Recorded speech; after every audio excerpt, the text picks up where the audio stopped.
ഈ ആയത്ത് നോക്കൂ നിങ്ങൾ, ദഅവത്തിന്റെ പ്രധാനപ്പെട്ട 4 അടിത്തറകൾ ഉൾക്കൊണ്ടിരിക്കുന്നു. ഒന്നാമത്തേത് ഇഖ്ലാസാണ്. അള്ളാഹുവിലേക്ക് ക്ഷണിക്കുമ്പോൾ ഇഖ്ലാസ് ഉണ്ടാകണം. രണ്ടാമത്തേത് ദഅവത്ത് ഇൽമിന്റെ അടിസ്ഥാനത്തിലായിരിക്കണം. അറിവുള്ളവൻ പഠിച്ച കാര്യമാണ് ദഅവത്ത് നടത്തേണ്ടത്. പഠിക്കാത്ത കാര്യം, അവൻ അറിയാത്ത കാര്യം ദഅവത്ത് നടത്തരുത്, അതിലേക്ക് ജനങ്ങളെ ക്ഷണിക്കരുത്. അതുകൊണ്ടാണ് ഉലമാക്കൾ പറഞ്ഞത് ദഅവത്ത് അതിൻ്റെ പൂർണ്ണാർത്ഥത്തിൽ ഉലമാക്കൾക്ക് മാത്രമുള്ളതാണ്. ദഅവത്ത് അതിൻ്റെ പൂർണ്ണാർത്ഥത്തിൽ ദഅവത്തിൻ്റെ ഭാഗമാണ് ഫത്വ നൽകുക എന്നത്. ദഅവത്തിൻ്റെ ഭാഗമാണ് ഭരണാധികാരികളോട് നസീഹത്ത് നൽകുക എന്നത്. ദഅവത്തിൻ്റെ ഭാഗമാണ് പുതുതായി ഉണ്ടാകുന്ന പ്രശ്നങ്ങളിൽ ഫത്വകൾ നൽകുക എന്നത്, ഇജ്തിഹാദ് നടത്തുക എന്നത്. ഇതെല്ലാം ദഅവത്തിന്റെ ഭാഗമാണ്. ഈ അർത്ഥത്തിൽ ദഅവത്തിന്റെ പൂർണ്ണാർത്ഥത്തിൽ അത് നിർവഹിക്കേണ്ടത് ആരാണ്? ഉലമാക്കളാണ്, പണ്ഡിതന്മാരാണ്. അവർക്ക് മാത്രമേ ഇത് സാധിക്കുള്ളൂ. അത് സാധാരണക്കാരെ ഏറ്റെടുക്കാൻ പറ്റിയ പണിയല്ല. മതവിദ്യാർത്ഥികൾക്ക് പോലും അത് നടക്കില്ല.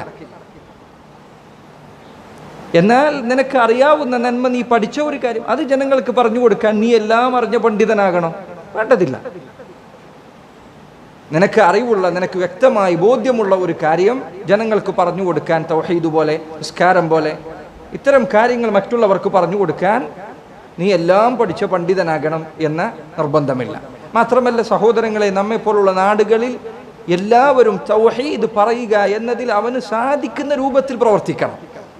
എന്താണോ അവന് കഴിയുന്നത്, പ്രത്യേകിച്ച് ഈ കാലഘട്ടത്തിൽ നീ പഠിച്ചിട്ടില്ലെങ്കിലും പഠിച്ച ഒരാളുടെ സംസാരം നിനക്ക് എത്തിച്ചു കൊടുക്കുക എന്നത് ബുദ്ധിമുട്ടുള്ള കാര്യമല്ല. ഒരു പുസ്തകം കൊടുക്കാം, ഒരു കുറിപ്പ് കൊടുക്കാം, ഒരു ലേഖനം കൊടുക്കാം, ഒരു സ്ഥലത്തേക്ക് നിനക്ക് അവനെ ക്ഷണിച്ചു കൊണ്ടുവരാം.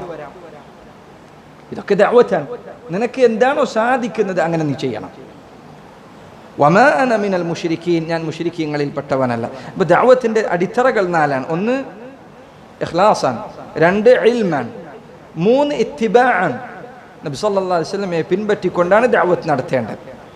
4ാമത്തെ കാര്യം ശിർക്കിൽ നിന്നും മുശ്രിക്കീങ്ങളിൽ നിന്നുമുള്ള അകൽച്ചയാണ്. ദഅവത്തിൽ ആവശ്യമാണ്. ശിർക്കിന്റെ ആളുകൾ, അവരുമായി തോളിൽ കൈയിട്ട് ചിരിച്ചു വർത്തമാനം പറഞ്ഞ് അള്ളാഹുവിൻ്റെ മാർഗത്തിൽ നിന്ന് ജനങ്ങളെ പിഴപ്പിക്കുന്നവർ, അവരുമായി കൂട്ടുകൂടി ദഅവത്ത്. എന്താ നമ്മൾ ഈ പറഞ്ഞതിന് അർത്ഥമുള്ളത്? നമ്മളിത് ഏറ്റവും വലിയ തിന്മയാണ് ശിർക്ക് എന്ന് പറയുന്നു. എന്നിട്ട് അതിലേക്ക് ക്ഷണിക്കുന്ന ആള്, അതിലേക്ക് ജനങ്ങളെ വഴിതെറ്റിച്ചു കൊണ്ടുപോകുന്ന ആളുകൾ, പിഴപ്പിക്കുന്നവർ, അവരുമായി ചിരിച്ചിരിക്കുകയും അവരുമായി കൂടിയിരിക്കുകയും അവരുമായി തമാശ പറയുകയും ചെയ്തുകൊണ്ടിരുന്നാൽ നമ്മൾ ഈ പറഞ്ഞതിന് എന്തർത്ഥമാണുള്ളത്? ദീനിൻ്റെ പേരിലുള്ള ഗൈറത്ത്, ദീനിൻ്റെ പേരിലുള്ള ഈർഷ്യത, അതൊരു മനുഷ്യനെ സമ്മതിക്കുകയില്ല. നമ്മൾ ക്ഷണിക്കുന്ന ഏറ്റവും വലിയ കാര്യം, അതിനെ തകർക്കാൻ നിൽക്കുന്നവർ, അവരുമായുള്ള അഭിപ്രായ വ്യത്യാസം കേവലം ഏതെങ്കിലും വിഷയങ്ങളിലുള്ള അഭിപ്രായ വ്യത്യാസങ്ങൾ പോലെയല്ല, അത് ഗൗരവപ്പെട്ട വിഷയമാണ്.